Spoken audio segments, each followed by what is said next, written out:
place, no town that we can go. 항상 why not? Assalamualaikum warahmatullahi wabarakatuh. Perkenalkan, nama saya Nurdiana. NIM saya 200231100216. Program studi Ekonomi Pembangunan, Fakultas Ekonomi dan Bisnis. Di sini saya akan membuat tugas video ini untuk memenuhi UAS Sejarah Pemikiran Ekonomi. Di sini saya akan menjelaskan tentang pandangan ekonomi Karl Marx dalam pandangan ekonomi Islam. Namun sebelumnya, saya akan menjelaskan tentang teori ekonomi sosialis terlebih dahulu. Ekonomi sosialis adalah sistem perekonomian yang memiliki tujuan untuk mencapai kemakmuran bersama. Memiliki filosofi yakni bagaimana mendapatkan kesejahteraan. Perkembangan sosialisme dimulai dari kritik terhadap kapitalisme yang dilakukan oleh kaum borjuis. Kegiatan dalam ekonomi sosialis sudah direncanakan, dilaksanakan, dan diawasi oleh pemerintah secara terpusat. Ciri-ciri sistem ekonomi sosialis lebih mengutamakan kebersamaan atau kolektivitas. Yang kedua, pemerintah memiliki peran sangat besar. Lalu, sifat manusia dalam sistem ini ditentukan oleh pola produksi. Dan yang terakhir, hak milik individu itu tidak diakui. Karl Marx ia lahir 1818 di Rhineland yang sedang digabung ke kerajaan Prusia. Marx merupakan tokoh revolusioner sosialis yang mampu mengkonstruk sosial dengan paham sosialis dengan memanfaatkan kekuatan kaum buruh. Dari sekian banyak pakar sosialis, Karl Marx dianggap paling berpengaruh dari segi teoritis. Banyak pakar dan pemikir ekonomi yang mengakui bahwa argumentasi Marx sangat dalam dan luas. Teori-teorinya tidak didasarkan pada pandangan ekonomi saja, tapi juga melibatkan moral, etika, sosial, politik, sejarah, dan falsafah. Marx menulis tentang kapitalisme, tidak ada penjelasan tentang mekanisme bagaimana orang akan menggunakan dan mengalokasikan sumber daya di bawah paham sosialisme. Sistem ekonomi sosialis, sistem ini berkebalikan dengan sistem ekonomi kapitalis, di mana di dalam sistem ekonomi ini kegiatan-kegiatan ekonominya mulai dari perencanaan, pelaksanaan, serta pengawasan dilakukan oleh pemerintah secara terpusat, sehingga setiap individu tidak berhak atas kekayaan yang dimilikinya, karena alat-alat produksi kegiatan distribusi maupun pertukaran dilakukan oleh pemerintah dengan tujuan kesejahteraan masyarakat bersama. Dan tentunya dalam ekonomi sosialis ini memiliki kelebihan dan kekurangan masing-masing. Hal yang paling mendasar dari sistem ini adalah masih adanya aspek kezaliman.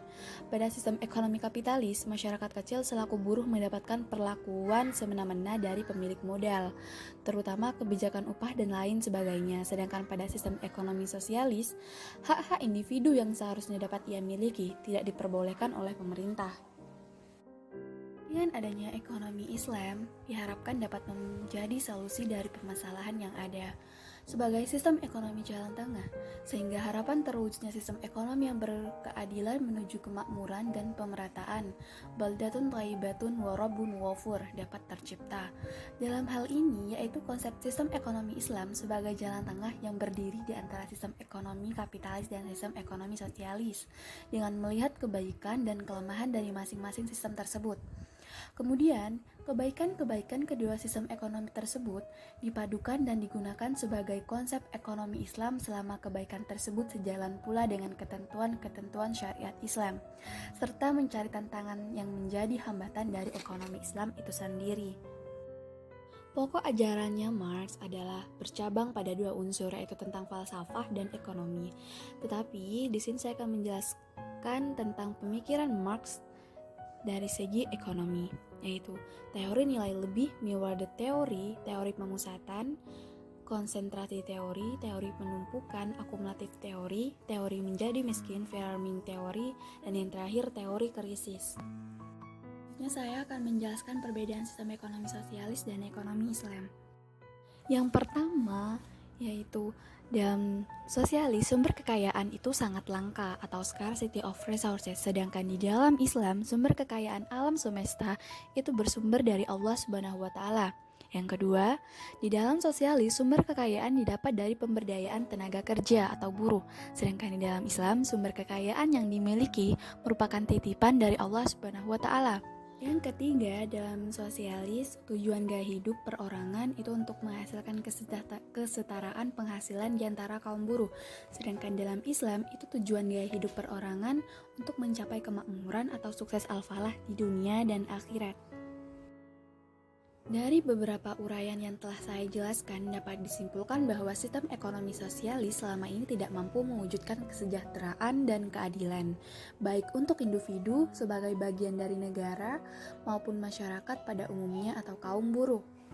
Sehingga mau tidak mau perlu adanya terobosan dengan membangun konsep sistem ekonomi Islam sebagai jalan tengah dengan menggabungkan dari dua bentuk sistem ekonomi sebelumnya, yaitu sistem ekonomi kapitalisme dan sosialisme.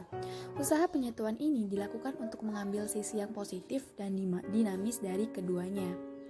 Tantangan besar ekonomi Islam adalah dihadapkan pada dua hal yang menjadi pekerjaan rumah yang sangat besar, yaitu kemiskinan dan kebodohan.